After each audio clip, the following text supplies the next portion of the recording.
Assalamualaikum warahmatullahi wabarakatuh. Waalaikumsalam. Selamat malam untuk kita semua. Salam sejahtera. Selamat datang di podcast perdana di gubuk kami. Ini merupakan gubuk dari komunitas Watu Geni. Nah, nanti untuk selanjutnya Watu Geni itu apa dan seperti apa perannya, nanti bagiannya Mas Syahrul sebagai ketua komunitas. Nah, alhamdulillah pada kesempatan kali ini kita bisa berkumpul, bisa mengadakan podcast perdana. Semoga dengan podcast kali ini bisa melanjutkan dengan tema-tema podcast selanjutnya yang bisa bermanfaat bagi kita semua. Amin, amin, amin. Nah, langsung saja pada podcast perdana kali ini kita kedatangan dua tamu istimewa. Yang pertama ialah tuan rumah dari Watu Geni, komunitas Watu Geni yang berada di Desa Pangkalan, Kecamatan Losarang, Kabupaten Indramayu. Beliau merupakan ketua yang sangat dihormati di kalangan pemuda Desa Pangkalan.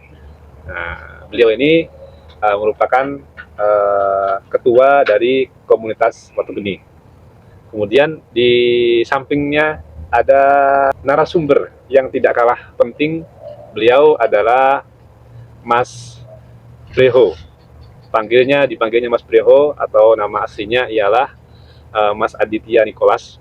Ya, beliau merupakan salah satu dari penggerak atau promotor utama untuk komunitas Watu Geni yang selama ini telah berjalan. Nah, untuk pertama kali kita berikan kesempatan kepada ketua komunitas Watu Geni, saudara Syahrul. Syahrul siapa nama lengkap? Syahrul Sidik. Oh, oke, siap. Syahrul Sidik. Mas Ayung aja. Ya, silakan. Mas Ayung ya. Oke, siap. Silakan perkenalkan diri. Sebelumnya selamat malam Bung Breho. Selamat malam. Selamat salam. Selamat datang di base camp kita, di base camp Pendopo Jejer.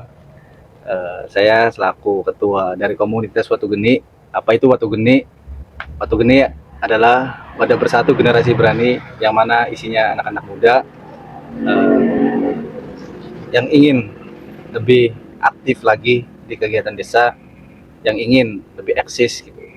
Karena di zaman sekarang sangat kurang dan sangat penting juga untuk kita regenerasi yang dibilang generasi milenial. Oleh karena itu kami membentuklah sebuah komunitas yang bernama Watu Geni. Kalau untuk peran di desa selama ini masih menjadi penggiat kegiatan Siap. dan masih ikut andil dalam kegiatan-kegiatan desa seperti PHBI dan lainnya. Tapi di sini juga kami selalu ada mengadakan diskusi tiap minggu, dan tiap 1 bulan sekali kita adakan trah. Apa itu trah? Trah itu adalah tadarus sejarah, yang mana kita memanggil atau mendatangkan narasumber untuk berbicara tentang sejarah. Dan alhamdulillahnya kita bisa berjalan sudah 3 jilid. Alhamdulillah. Dan itu gimana? Sukses apa? Alhamdulillah selama ini sukses. Alhamdulillah. Karena ada dorongan-dorongan dari orang-orang penting di belakang kami. Alhamdulillah. Siap. Oke, untuk selanjutnya mungkin perkenalkan diri narasumber kita yang pada malam hari ini telah hadir. Bapak atau Mas nih panggilannya? Apa aja boleh. Apa aja. Apa aja boleh. Iya, kita panggil Mas Breho aja ya. Oke, siap. Biar kelihatan akrab ya. Oke, siap. Oke, silakan Mas Breho untuk perkenalannya. Oke, assalamualaikum warahmatullahi wabarakatuh. Waalaikumsalam. Sebelumnya Pak Moderator, Abu Ad, terima kasih sudah memberikan waktunya dan mengundang saya datang ke base camp. Sebenarnya base camp saya sendiri nih, Oh, gitu ya. base camp teman-teman Watu Geni. Cuma oke lah untuk kegiatan pada perdana ini, mudah-mudahan kegiatan ini bisa selalu berjalan. Amin. Di setiap minggunya, agar generasi pemuda yang ada di Desa Pangkalan bisa terus tumbuh dalam perjuangan, dalam kegiatan untuk masyarakat, khususnya Desa Pangkalan, umumnya di Indramayu. Perkenalkan, nama saya Aditya. Kalau dipanjang Aditya Nicholas kok sok Inggris gitu loh. Cuma bagaimana, nama dari orang tua harus disyukuri kan. Cuma terkenal saya dipanggil Breho. Kenapa bisa dipanggil Breho? Karena ya teman-teman lebih akrab dengan bahasa Breho. Mungkin hanya karena bahasa Nicholas itu tidak biasa dengan bahasa Nicholas terlalu Inggris. Akhirnya mesti gampang bela si Breho konon kah. Nah, begitulah. Breho siapa? Breho artinya? Breho itu sebenarnya nama panggung ya, Oh, nama panggung. nama panggung yang saya dapatkan dari senior saya, dari orang tua saya. Sebenarnya nama aslinya Brego, cuma Oh. saya tidak mau disamakan dengan orang tua, akhirnya Orang tua Brego. enggak, nama panggungnya. Oh, nama panggung. Nama panggung. Oke. Brego, supaya tidak disamakan dengan orang tua, makanya dari G diganti H. Kalau orang tua mah Brego, kalau saya mah Brego. Itu. Oke, siap. Mungkin itu sementara untuk awalan. Ya, baik. Untuk selanjutnya, ya kita ini podcast santai saja ya, santai, tidak usah terlalu tegang. Ya sambil ngopi, silakan sambil Kopi juga ada. sambil Sebelumnya diminum dulu. sambil minum, sambil ngerokok juga nggak apa-apa.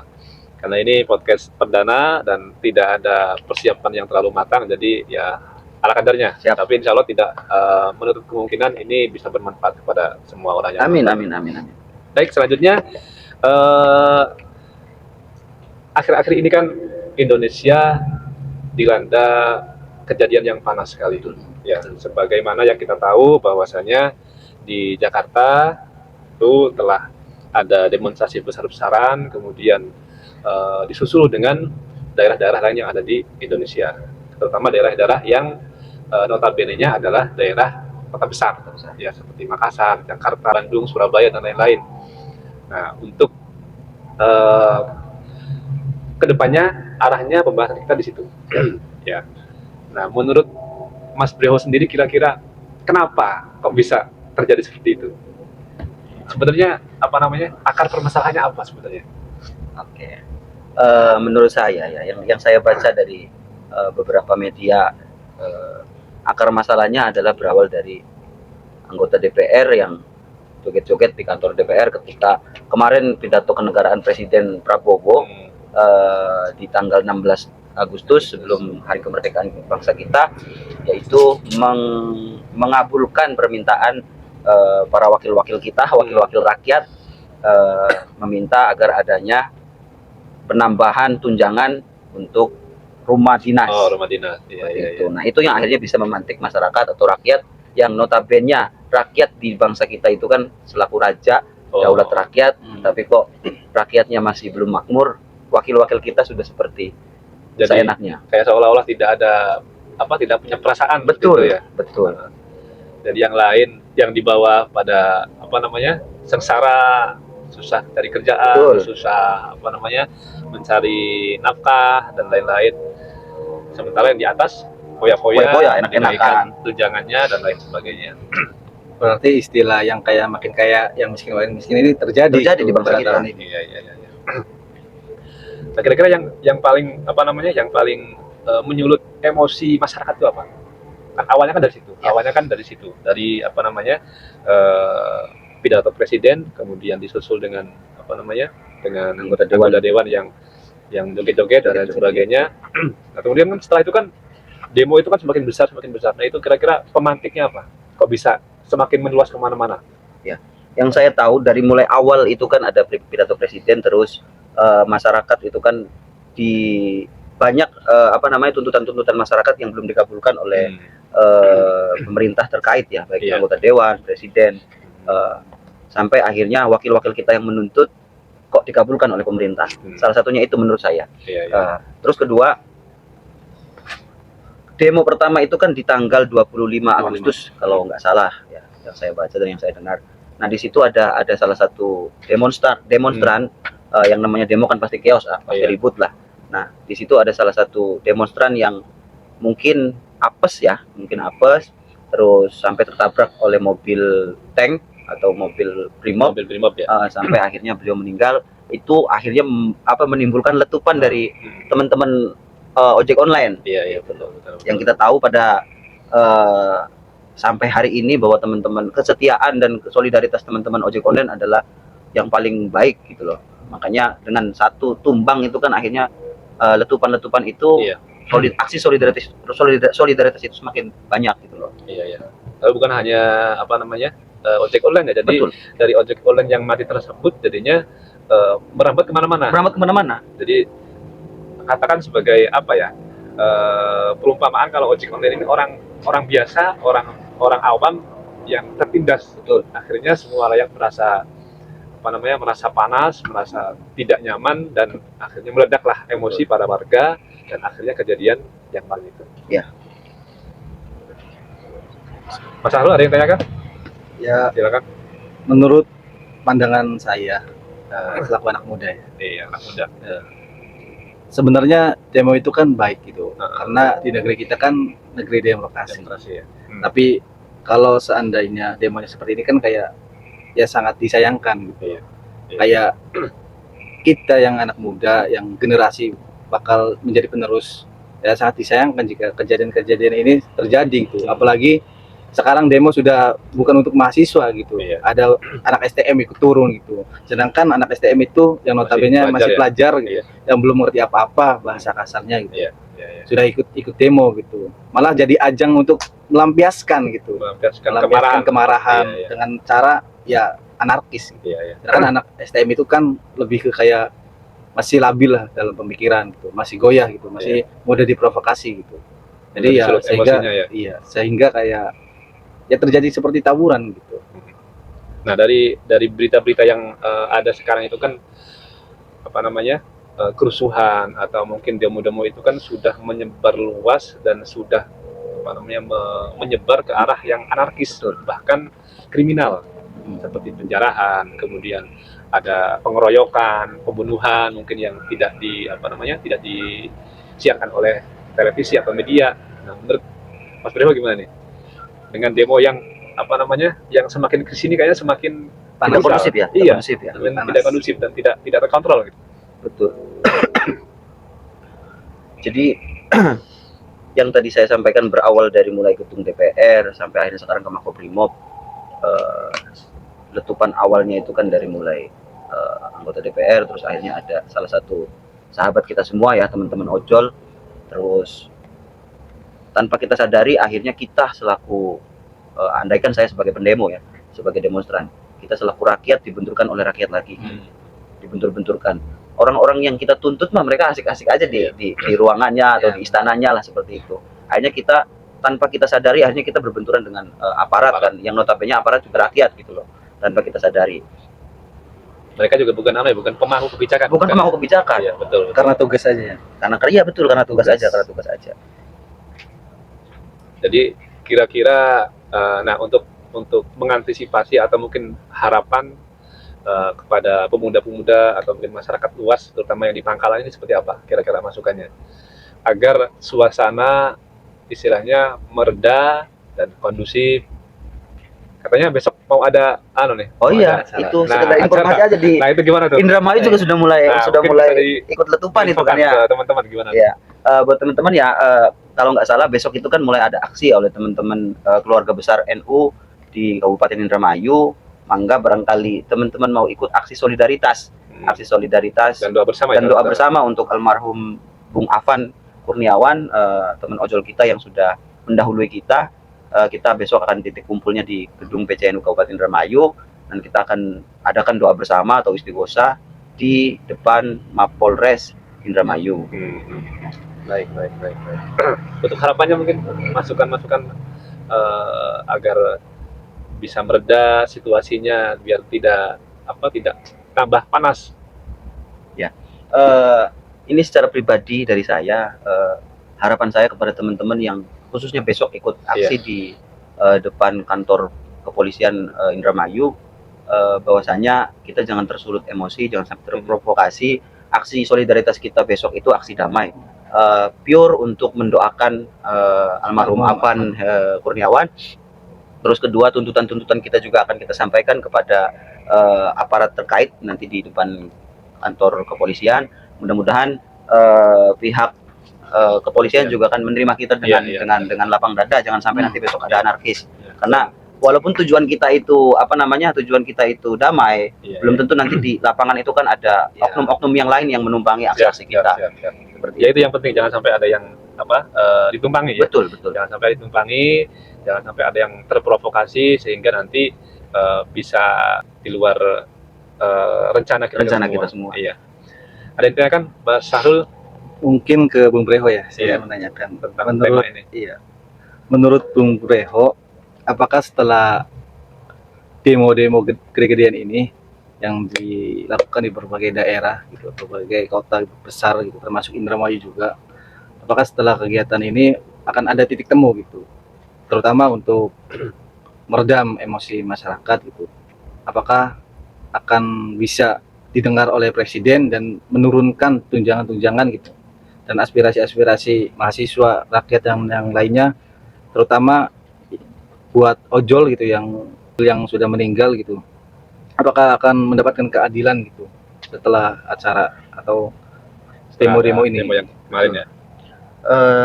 Begini ya, soal keadilan itu kan perspektif Iya, masing-masing. betul, betul. Belum tentu menurut kita sekarang kan Pak Presiden itu kan sudah memberikan santunan lewat Menteri Sekretaris Negara kepada Bung Afan almarhum ke keluarganya, yaitu sekitar 200 jutaan lah segitu. Nah, bisa jadi menurut kita orang-orang yang di luar keluarga besar almarhum Bung Afan itu masih belum adil gitu loh. Segitu tuh. Karena kalau yang namanya aktivis, yang namanya demonstran itu kan hutang nyawa dibayar nyawa, hutang darah dibayar darah gitu loh kan. Bisa jadi seperti itu. Tapi bisa jadi juga menurut keluarga Bung Afan, karena kalau nggak salah saya mendengar kakeknya atau bapaknya itu kan sudah mengikhlaskan almarhum gitu loh. Karena beliau sudah apa namanya, sudah tenang di alam sana gitulah. Mudah-mudahan aja dengan demikian keluarga yang ditinggalkan dari almarhum Bung Afan Kurniawan itu kan bisa tabah, bisa melanjutkan kehidupan kehidupan yang layak lah yang dijalankan oleh keluarga Bung Afan. Terus terkait dengan meredamnya aksi pendemo itu kan, mudah-mudahan ya tadi yang saya bahas tidak ada oknum-oknum lain yang menumpangi, karena di sore tadi yang saya baca itu dan yang saya dengar bahwasanya Pak Presiden sudah mengeluarkan informasi dan press release-nya soal beliau sudah memanggil ketua umum di koalisinya untuk membahas aksi yang ada atau kericuan yang ada di bangsa ini, di negara kita. Tuntutan-tuntutannya juga sudah ditanggapi oleh Presiden dan akan dikabulkan oleh Presiden. Mudah-mudahan saja kita kawal bareng-bareng apa janji Presiden dari tuntutan yang dituntut oleh para pendemo itu bisa dikabulkan oleh Presiden. Agar Presiden juga kan mengetahui situasi bangsa ini, ketika memang itu hanya janji belaka, yang dikhawatirkan 98 kembali ya. 98 kembali. Negara kita menjadi negara chaos gitu kan. Gitu. Mungkin itu saja Pak Ketua. Nah, ada lagi nih, satu lagi Bung Bre. Terakhir ya, nanti soalnya ini durasinya udah lumayan panjang ini. Memori bisa dengan fenomena demo yang besar-besaran ini, apalagi sudah menyebar luas ke negara tetangga, bahkan mancanegara internasional.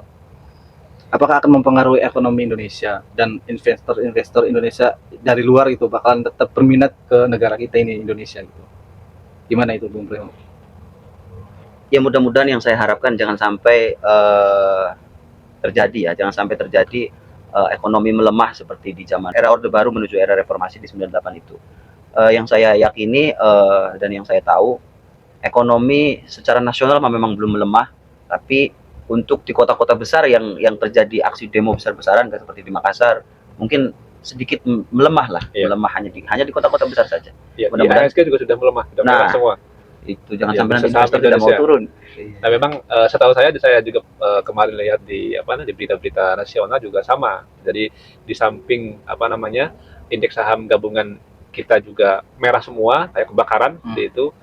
Nah, investor juga ada beberapa yang yang menurunkan, menunda investasi di Indonesia, tapi tidak banyak ya. Semoga aja dengan langkah pemerintah yang sekarang itu dijalani, kemudian masyarakatnya juga sudah mulai reda, nanti kedepannya bisa lebih baik lagi, bisa kondusif dan bisa beraktivitas sebagaimana biasanya. Mungkin itu saja. Ya, itu saja. Terima kasih kepada ketua kita Mas Ayung dan Mas Brio atas kedatangannya. Semoga tidak kapok untuk bisa berbincang-bincang di Pendopo Jejer. Selalu. Nah, dan untuk teman-teman terus stay tune di channel kami ya, di channel Pendopo Jejer atau di channel komunitas Watu Geni. Nah, kita harapkan nanti untuk kedepannya kita akan mengangkat tema-tema yang lebih menarik untuk disimak ya, dan untuk bermanfaat bagi kita semua. Terima kasih teman-teman semua. Kurang lebihnya kami ucapkan mohon maaf. Wabillahi taufiq wal hidayah. Wassalamualaikum warahmatullahi wabarakatuh. Waalaikumsalam.